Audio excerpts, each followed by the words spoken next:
চাই। আমাদের মুসলমানদেরকে নিরাপত্তা নিশ্চিতে আমাদের বন্দী করার তৌফিক দিবেন এবং মুসলমানদের মা-বোনদেরকে ইজ্জত সত্তা নিয়ে চলার মতো ব্যবস্থা করে দিবেন।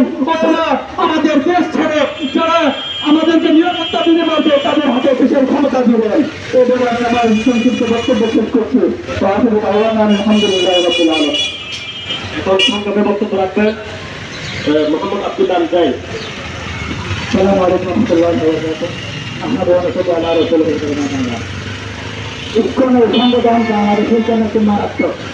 করোনা দ্বারা যেমন মানুষের মধ্যে ছড়িয়ে গিয়েছিল হঠাৎ করে, তেমনি এই ইসকন সংগঠনটি বাংলাদেশে ছড়িয়ে সমস্ত মুসলমানদের ইমান নিয়ে ভাঙানি করতেছে, মা বোনদের ইজ্জত নষ্ট করতেছে।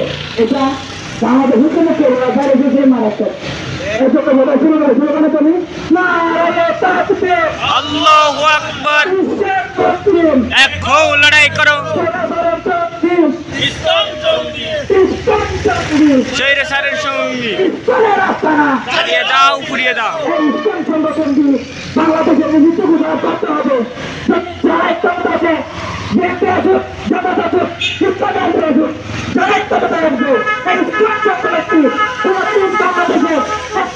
হতে পারবে না, ঠিক কিনা বলুন?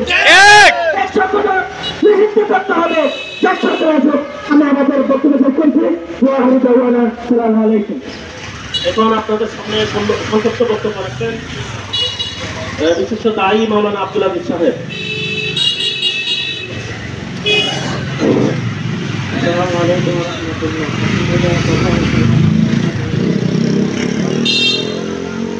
আজকে আমরা প্রোগ্রাম নিয়ে